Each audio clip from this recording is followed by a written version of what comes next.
Hi, today we're going to show you two advertisements that are related to environmental protection that we found them fascinating and interesting, as well as is applicable to apply some of the theories and principles of social psychology. So we hope that it will give you a more diverse as well as comprehensive perspectives on social psychology. So first, we will show you the two advertisements that we chose first, of course. Then we hope that it will give you a brief introduction of what kind of themes and topics that we chose to talk about, and then there will be an analysis part, which includes the following theories and principles: source credibility and attractiveness, route of persuasion, and we also found creative tactics in the first advertisement and operant conditionings in advertisement 2. And then there will be the part of target audience, culture, as well as the future suggestions that we want to mention in the analysis part and in the later part of our presentation. So to round up our presentation, there will be a summary part as well as the conclusion part. So let's begin with the two advertisements first. Here's the first one.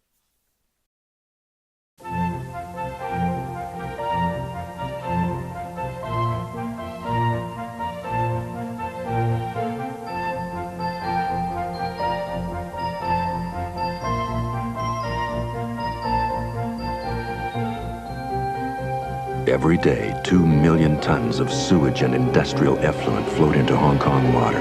We better clean up our act, or the consequences will be hard to swallow.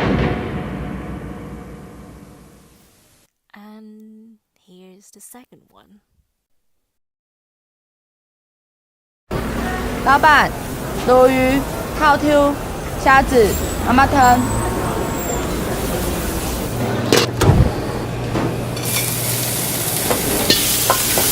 来，套 Q、鲈鱼、虾子、蛤蟆汤。海洋塑胶垃圾持续增加，2050年将比鱼类还多。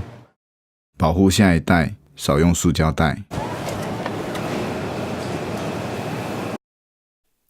So, we just showed you the two advertisements that we chose, and I hope that we give you a brief concept and impressions on what kind of advertisement it is. And yeah, as you can see from the both authors, and it's a public campaign, which is a social movement. And I'm not sure if you can notice that both are government advertisements, and we think that is the aim of both efforts are to raise awareness towards environmental protection, to stop water pollution, as well as use less plastics. Elaboration Lycra model is the first theory to explain two advertisements. Two of them are also under the peripheral rule because advertisement purpose is to sell a point in a minute. The advertisement one has a visual cues of industrial fuel is legal from the fridge, and advertisement 2 shows visual cues using passive food replaces seafood. In this model display, the bottom row is what I just mentioned, peripheral mode for motivation, model of information, silent aspect of persuasive messages, cognitive responses to the final attitude.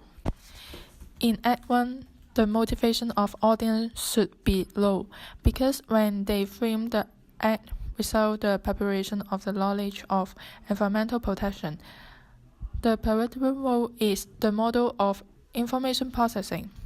Then the persuasive messages in Act is positive cue, because the information is about environmental protection, which people can easily link the association between fish and water pollution. The act is government sourced from Hong Kong, with a relatively strong credibility, so it largely provokes attitude change. Act 2 is in the same occasion with low motivation of action preparation of acknowledging environmental protection and under peripheral mode. Act 2 is the similar purpose is to show the analysis of environmental problems, which many parties associating with aquatic lives. It is the advertisement from Thailand with high credibility, and it can elicit attitude change on very similar occasions. Let's move on to source credibility and attractiveness. Talking about credibility, although both TV commercials do not show any attempt to describe the source, both employ government's authority as the source, who appear to be objective, knowledgeable, with high level of expertise. The higher the level of expertise and knowledge, the more credible the source is. If the source is viewed as credible, the information presented is highly likely to be perceived as trustworthy and unbiased. After all, who knows better than authority? Credible source tends to inhibit counter-arguments, which in turn increases message acceptance. If the audience trusts the source, they tend to internalize the option given, and their belief of the source giving accurate information would then be integrated into their belief system. The other factor affecting the effectiveness of persuasion is source attractiveness. Both ads use ordinary people to deliver the intended message. The slice of life ad execution style used depicts the people in everyday settings. In Ad 1, people are enjoying at a feast. In Ad 2, a couple is eating hot pot. Both are real-life situations which are self-relevant and look familiar to the audience. The ordinary people resemble the audience with similar situations, background, lifestyle, and perhaps age, which the audience could easily identify with. If they have favorable feelings toward the presenters, they tend to be motivated to adopt similar attitudes, beliefs, and preference. Although both ads appear persuasive, Ad 1 may be less appealing. Ad 1 has employed classical conditioning and fear appeal to provoke negative emotion. The fish dish, which is commonly eaten in Hong Kong, is associated with sewage and industrial fluid with horrifying sound effects. Just the sight of the fish with the disgusting oozing fluid might be enough to trigger a conditioned nausea. If the other day the audience are eating fish, the first thing that comes to mind might be the pollutants in the sea that induce fear. And the audience would have to deal with the negative consequences of not taking the action. If they don't help reduce water pollution, the fish they eat almost every day would be contaminated like the fish depicted in the ad. In addition, the visual cues precede the narrative, saying we had better clean up our act, or the consequences would be hard to swallow. The order makes the audience first emotionally hooked, and then the loss of framed and first-person narrative increases behavioral intention when it becomes self-relevant and more persuasive. The ad ends with a slogan, "Help stop water pollution now." However, the lack of perceived efficacy in the ad might sound less encouraging for the audience to take appropriate action to stop water pollution. Why do we use a lot of plastics packaging? It is because the plastics are lightweight, flexible, highly durable, and relatively inexpensive. We use plastics in many different ways, such as takeaway drinks. According to the report by Global Industry Analysts, plastics consumption is to reach around 260 million tons by the end of 2015. Fish can absorb toxic chemicals that have been dumped into waterways, but they can also get them from eating plastic. If we eat the contaminated fish, it will affect our health. Therefore, plastic pollution is threatening to the ocean health and human health. The advertisement too wants to emphasize the concept of you make your bed, so you must lie on it.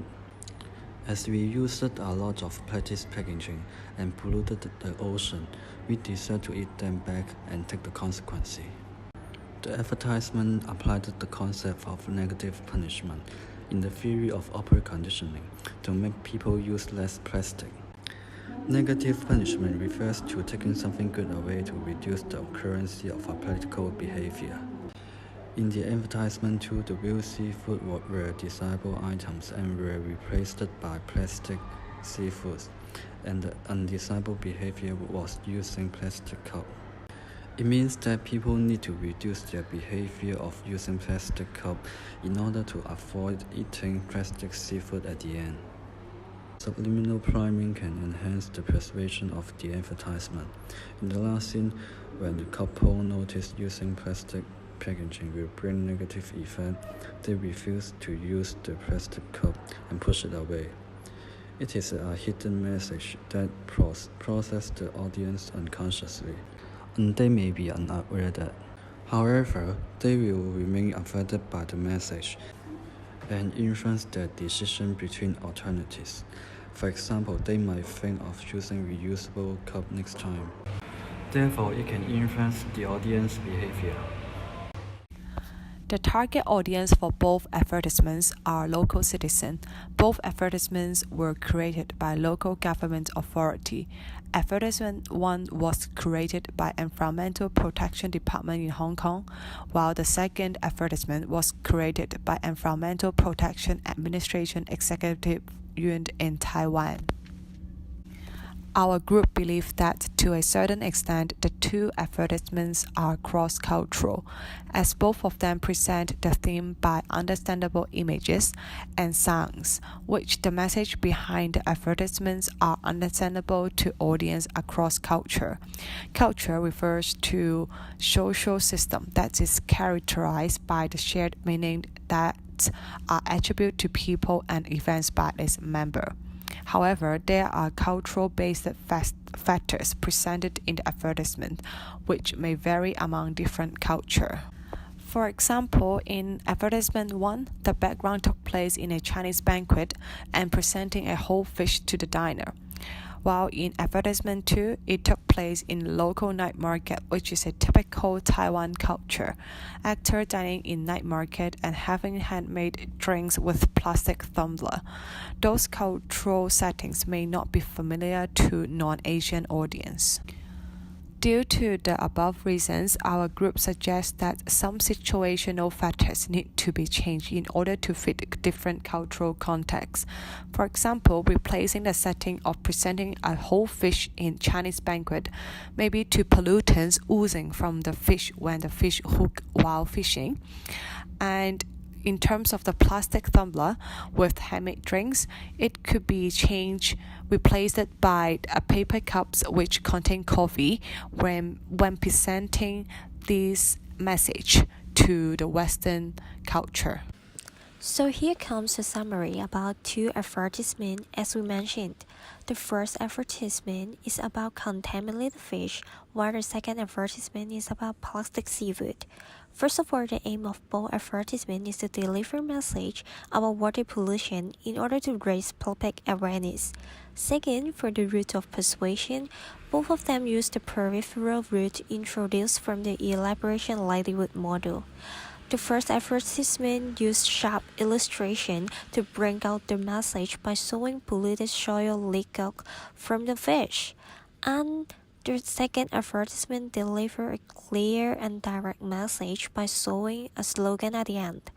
Then, for the source of credibility and attractiveness, both advertisements are aligned by the local government to increase credibility through internalization. They also use ordinary people rather than superstars to act out the advertisement in order to raise local citizens' awareness and identification. Moreover, for the aspect of creative tactics, both of the advertisements used different conditioning to increase the attractiveness of the advertisement and change people's attitude. For the advertisement of contaminated fish, a fear appeal together with classical conditioning are applied. The sight of the fish and the background music create fear to the audience, leading them to foresee the consequences in future, which in turn change their attitude to stop water pollution. Then, for the advertisement of plastic food, it applied theory of operant conditioning, which used the technique of negative punishment to change audience attitude. The presence of the plastic food is acts the punishment, and people change and decrease their behavior of using plastic accordingly to prevent undesired consequences. In addition, subliminal priming is also used within the act to prompt audience how to take action immediately by pushing and refuse to use the plastic cup shown at the end of the advertisement. Lastly, both of the advertisements are seen as being cross-cultural. The present pictures and scenes are easy to interpret, and the audience can easily understand the main theme of them, which is water pollution. However, the setting may not be familiar with non-Asian audience, which may affect the effectiveness of the persuasion. To conclude, most of the advertisements used elaboration livelihood model to persuade change in attitude from the audience. Different creative tactics are used to enrich the content and magnify the effectiveness of persuasion, such as direct message, fear appeal, and subliminal priming. However, a change in attitude may also depend on different factors, such as personality, cultural background, and personal beliefs, which affect interpretation of the advertisement and its effectiveness. So that, as Margaret says, everyone in a compact system has a slightly different interpretation. The more interpretations we gather, the easier it becomes to gain a sense of the whole, which fully explain why people see and understand the content of advertisement differently.